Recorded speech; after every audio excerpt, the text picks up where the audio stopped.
simplest, yet most difficult questions for me to answer is, what should I call you?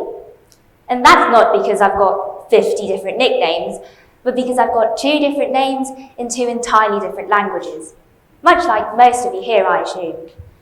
We all live in such a unique environment where most of us are bilingual, if not trilingual, and even multilingual. And because we live in such a unique environment, and this is an experience that's common to most of us here, I think it's even more important to talk about how bilingualism really affects us and how it really benefits us. Now, bilingualism is something that we all know. And we all know that bilingualism is something that helps us in many different ways. One major way that we know is that bilingualism can widen your audience. It will give you more opportunities in life and it will open more doors for you. But another reason that often goes unacknowledged is that bilingualism can help you think in another way.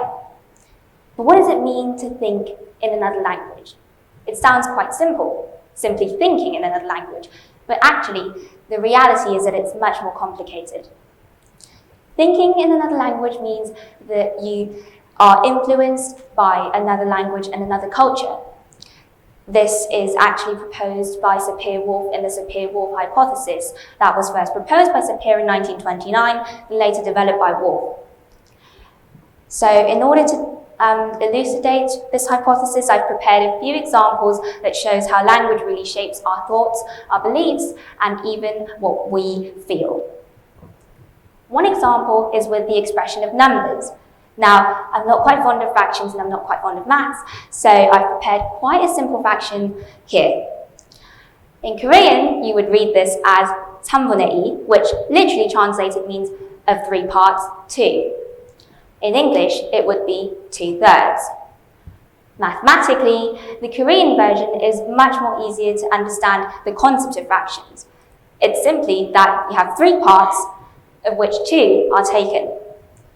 This kind of mathematical concept is not as clear in English. By no means am I saying that either language is superior to one another, but this example shows how different languages can conceptualize and describe different abstract theories in diverse ways. Some other examples.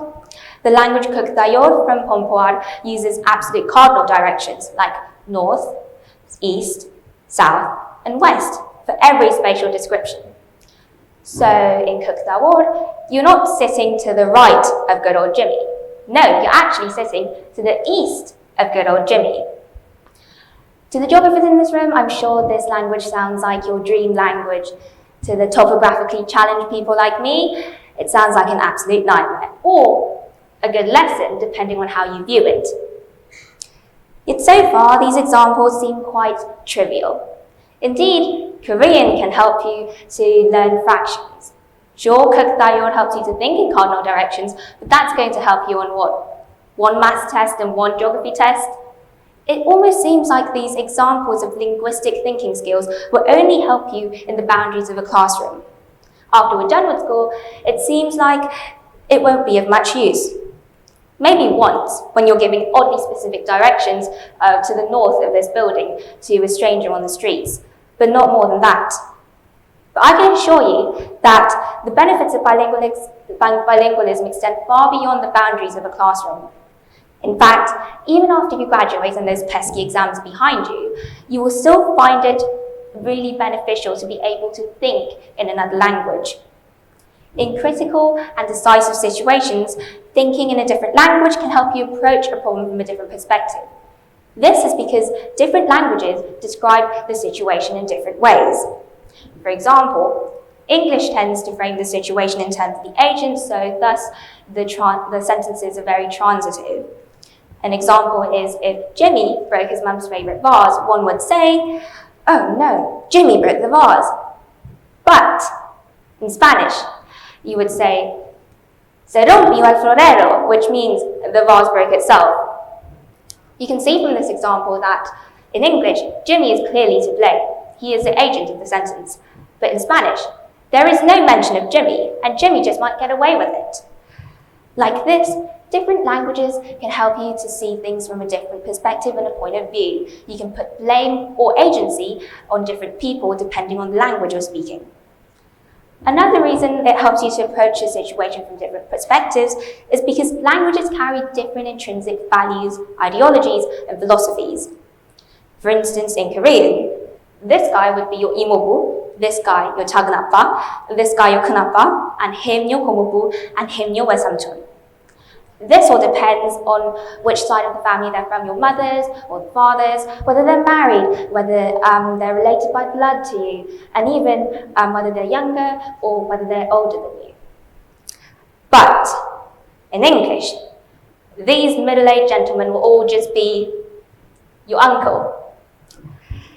This shows that Korean is a very family-centered language, and age is an important and decisive factor.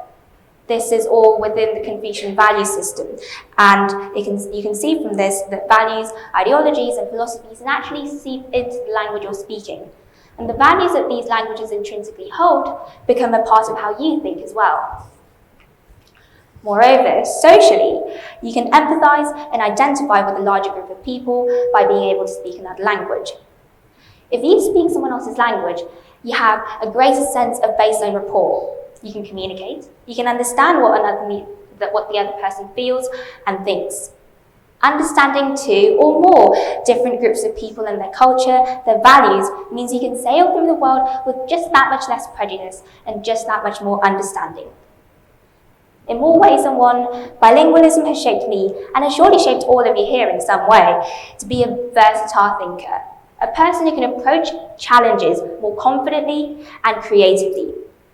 This is why I like to think of bilingualism as a sort of superpower.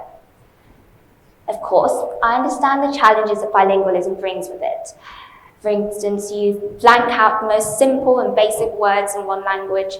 Like for me, when I talk to my mum, I sometimes go, "엄마, 저기, cat 있어?" And in those moments, you feel embarrassed. You feel confused. Often you think, "Oh, I'm a Korean, I should be able to know the word for a cat." There are moments of identity crisis, that's for sure. But despite the hassles of bilingualism, I still truly believe that I'm lucky to be able to see the world through two distinct cultural landscapes, each with its own nuance and expressions. Your perceptions, the very existence of yourself, is coloured by the words we use, and being bilingual gives you a broader palette to paint the canvas of our understanding. Sure, there are those awkward moments stumbling between two worlds, but let me tell you, I've grown to love the vibrant mix that bilingualism brings to my life. Thank you.